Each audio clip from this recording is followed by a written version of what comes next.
Bismillahirrahmanirrahim. Assalamualaikum warahmatullahi wabarakatuh.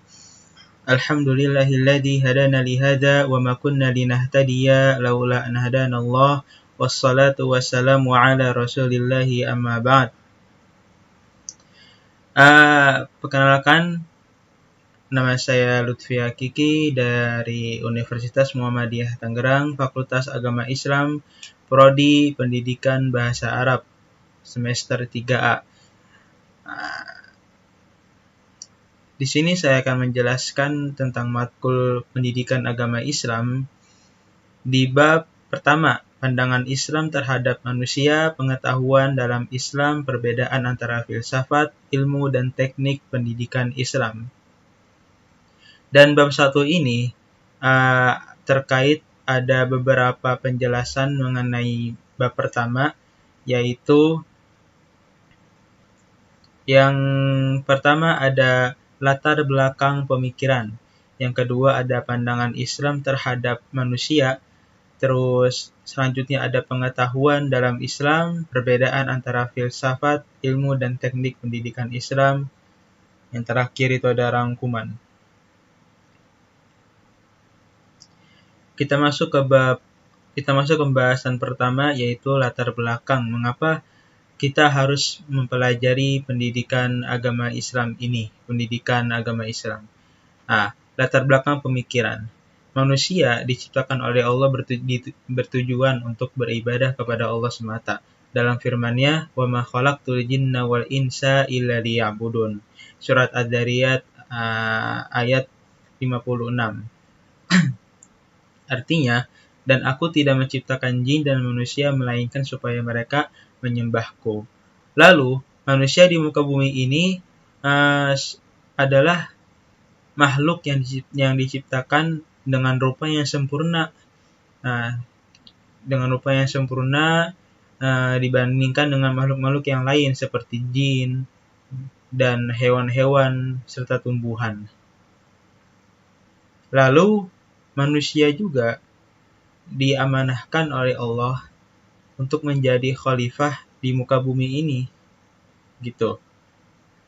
Sebagaimana yang dijelaskan dalam kitab ini, manusia harus memanfaatkan segala potensi yang dimiliki serta berbagai fasilitas dalam kehidupan dengan sebaik-baiknya sehingga nantinya kebahagiaan hidup di dunia dan keselamatan hidup di akhirat dapat tercapai.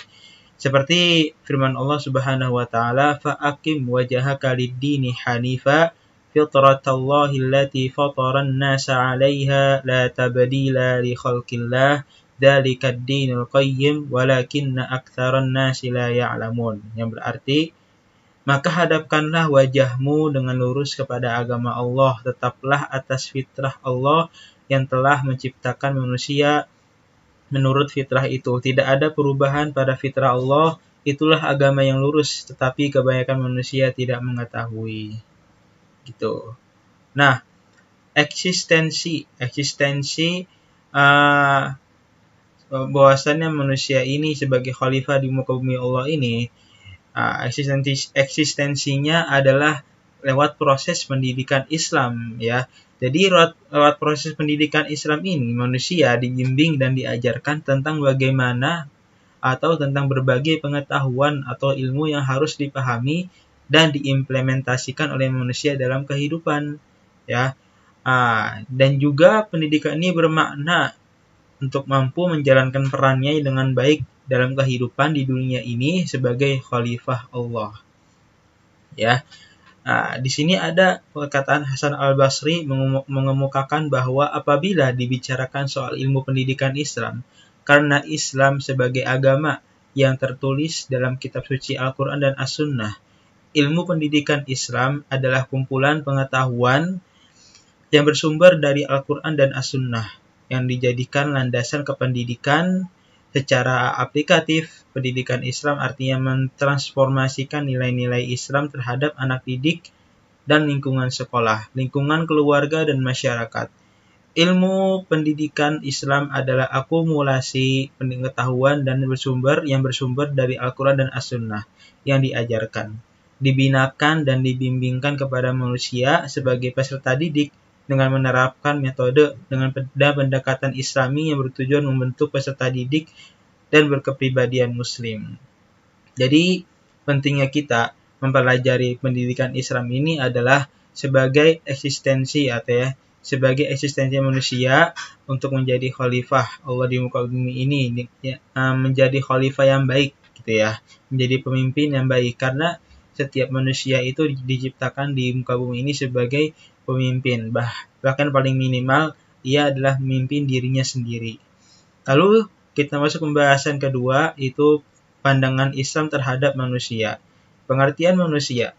Secara etimologi, manusia berarti makhluk yang berakal, budi, dalam kurung mampu menguasai makhluk lain. Insan atau makhluk berarti sesuatu yang dijadikan atau diciptakan Tuhan, sesuatu yang diciptakan Tuhan seperti manusia, binatang, dan tumbuh-tumbuhan.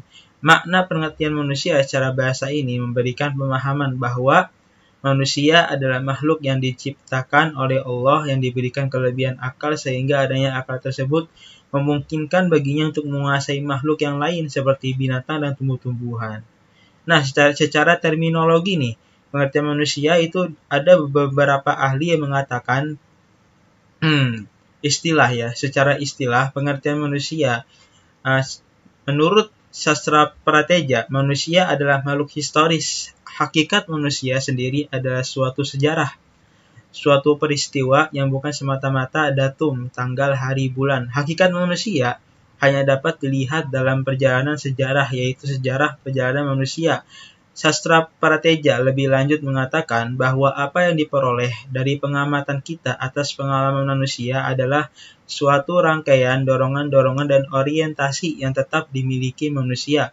Ada dorongan-dorongan dan orientasi yang dapat ditarik dalam sejarah perjalanan umat manusia, yaitu relasi manusia dengan kejasmanian, alam sekitar, dan lingkungan ekologis, keterlibatan dengan sesama, keterkaitan dengan struktur sosial dan institusional, ketergantungan masyarakat dan kebudayaan pada waktu dan tempat, hubungan timbal balik antara teori dan praktis, kesadaran religius dan parareligius, semuanya merupakan satu sintesis dan masing-masing saling berpengaruh satu dengan yang lain. Jadi intinya menurut sastra prateja, kita memahami bahwa manusia adalah makhluk yang tidak dapat berdiri sendiri, tetapi ia bisa menjalankan eksistensinya dalam kehidupan bila ia selalu menjalin hubungan dengan sesama manusia dan lingkungan alam sekitarnya. Bila hal itu mampu diwujudkan oleh manusia, maka ia mampu menjalani dan kehidupan di dunia ini. Lalu ada juga para ahli mengatakan, yaitu Zainuddin Ali mengemukakan bahwa hakikat dan martabat manusia dalam ajaran agama Tauhid tersusun dari dua unsur, yaitu materi dan non-materi, jasmani dan rohani. Tubuh manusia mempunyai daya fisik dan jasmani, yaitu mendengar, melihat, merasa, meraba, mencium, dan daya gerak baik di tempat seperti menggerakkan tangan, kepala, kaki, mata, dan sebagainya. Adapun roh atau jiwa dari non-materi yang biasa kita sebut an-nafs mempunyai 3 daya, yaitu daya berpikir yang disebut akal berpusat di kepala, daya rasa yang di dada berpusat di kalbu, dan daya nafsu berpusat di perut. Ketiga daya yang dimaksud akan mengalami perkembangan dan penurunannya sesuai kemampuan manusia mengolah daya-daya yang dimaksud. Jadi kita dalamkan menurut pendapat Zainuddin Ali ini, beliau berpendapat bahwasannya makhluk manusia ini mempunyai 2 jenis, mempunyai 2 unsur maksudnya ya, ada jasmani dan rohani. Jasmani ini seperti merasa, meraba, memukul, mencium, dan lain-lainnya. Dan rohani ini seperti daya akal, daya hawa nafsu, dan daya kalbu. Nah, untuk memperdalamnya, di sini ada penjelasan daya pikir atau akal berpusat di kepala. Ya, daya pikir atau akal yang berpusat di kepala dalam ajaran Islam dipertajam melalui perenungan alam semesta dan kejadian-kejadian yang ada di alam ini. Ya, yaitu berhubungan dengan filosofi Islam dan filsafat. Jadi itu uh, pemikiran dan penelitian mereka menghasilkan ilmu pengetahuan keagamaan yang diwarisi oleh generasi sesudahnya, dan ilmu pengetahuan keduniaan yang sekarang disebut sains, ya. Berdasarkan hasil penemuan mereka muncullah peradaban Islam yang berkembang dengan baik antara abad ke-8 dan abad ke-13 Masehi. Lalu selanjutnya juga ada daya rasa pada kalbu yang berpusat di dada. Daya kalbu yang berpusat di dada itu dipertajam melalui ibadah seperti sholat, puasa, zakat, haji, dan ibadah-ibadah lainnya seperti membaca Al-Quran, terus bersifat yang ma'ruf, ya, mengamalkan amalan ma'ruf dan melarang yang munkar. Itu semua terkait dengan daya rasa pada kalbu yang berpusat di dada. Lalu daya nafsu yang berpusat di perut. Nah, ini adalah hawa nafsu. Jadi manusia ini mempunyai hawa nafsu. Jika manusia bisa mengendalikan hawa nafsu tersebut, dia akan dipandang sebagai makhluk yang sangat mulia. Tapi sebaliknya, jika manusia tidak bisa mengendalikan hawa nafsu dan selalu mengikuti hawa nafsu tersebut, maka dia bisa jadi dia lebih hina daripada binatang. Karena binatang ini dididik dengan rasa insting. Ya. Selanjutnya ada pandangan Islam terhadap manusia. Pandangan Islam terhadap manusia ini, kita kembali lagi pertama kali bahwasanya manusia ini diciptakan oleh Allah untuk beribadah. Jadi pandangan Islam terhadap manusia ini tidak lain hanya tujuan manusia dalam hidup di dunia ini. Ada firman Allah mengatakan, wa id akhadha rabbuka min bani adama min zuhurihim dzurriyyatahum wa ashhadahum ala anfusihim alastu bi rabbikum qalu bala syahidana an taqulu yaumal qiyamah inna kunna an hadza ghafilin. Yang artinya, dan ingatlah ketika Tuhanmu mengeluarkan keturunan anak-anak Adam dari sulbi mereka dan Allah mengambil kesaksian terhadap jiwa mereka seraya berfirman, bukankah aku ini Tuhanmu? Mereka menjawab, betul, engkau Tuhan kami menjadi saksi. Kami lakukan yang demikian itu agar di hari kiamat kamu tidak mengatakan, sesungguhnya kami Bani Adam adalah orang-orang yang lengah terhadap keesaan Tuhan. Ya. Lalu ada pemaparan, ya. Ada pemaparan, yaitu sebagaimana yang kita tahu tentang pengertian manusia, memberikan pemahaman bahwa manusia dalam sudut pandang Islam adalah makhluk ciptaan Allah yang memiliki karakteristik dan tugas sebagai berikut. Yang pertama, manusia adalah makhluk ciptaan Allah yang paling sempurna dibandingkan makhluk-makhluk Allah yang lain. Manusia adalah makhluk ciptaan Allah yang diciptakan dari dua substansi atau dua unsur, yaitu jasmani dan rohani. Yang ketiga, manusia menjalankan aktivitas kehidupannya di muka bumi ini.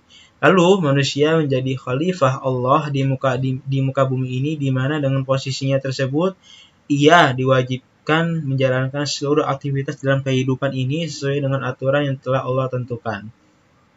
Selanjutnya, masih dalam bentuk sebagai khalifah Allah di muka bumi, manusia dituntut setelah memahami ajaran Islam dengan baik, maka ia harus menyampaikan dakwah Islam atau pembinaan tentang ajaran Islam kepada segenap manusia, baik melalui jalur pendidikan informal, formal, maupun non-formal. Ya. Nah,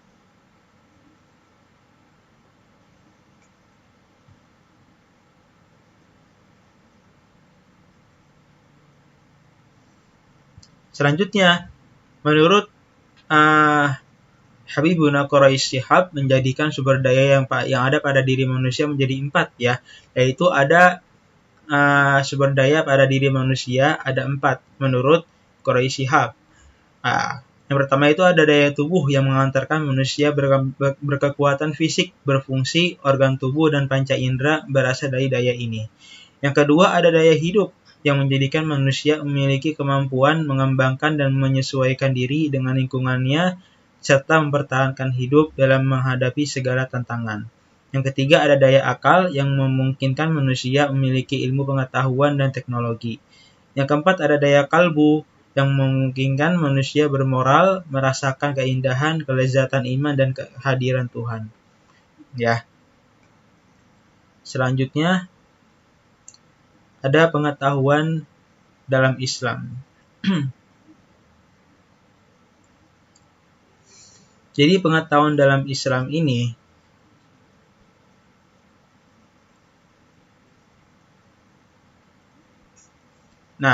ada beberapa pengetahuan dalam Islam. Ada pengetahuan sains, yaitu objek yang empiris, lalu ada pengetahuan yang filsafat, yaitu abstrak rasional, lalu ada pengetahuan suprarasional, yaitu abstrak suprarasional. Lebih lanjut, pengetahuan sains adalah pengetahuan yang rasional dan empiris. Pengetahuan filsafat ialah pengetahuan logis yang tidak ada bukti empiris. Lalu, yang ketiga, pengetahuan suprarasional ialah pengetahuan logis. Jalur suprarasional, perlu dijelaskan logis itu ada dua, ada logis rasional dan logis suprarasional. Ya. Nah,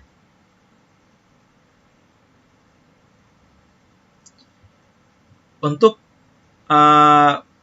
memahami apa itu pemahaman suprarasional, ya, itu sebagian ada dalam Al-Quran, karena suprarasional ini berhubungan dengan hati, berhubungan dengan kepercayaan kalbu, gitu.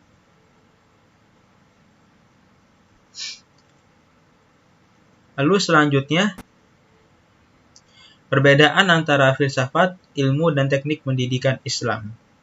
Nah, perbedaan diantaranya itu adalah ilmu pendidikan Islam adalah pengetahuan tentang pendidikan Islam yang diperoleh lewat pemikiran logis dan didukung pembuktian ilmiah. Lalu filsafat pendidikan Islam adalah pengetahuan tentang pendidikan Islam yang diperoleh hanya melalui proses pemikiran logis, sedangkan teknik pendidikan adalah proses atau prosedur penemuan pengetahuan pendidikan Islam baik secara filsafat maupun secara ilmu.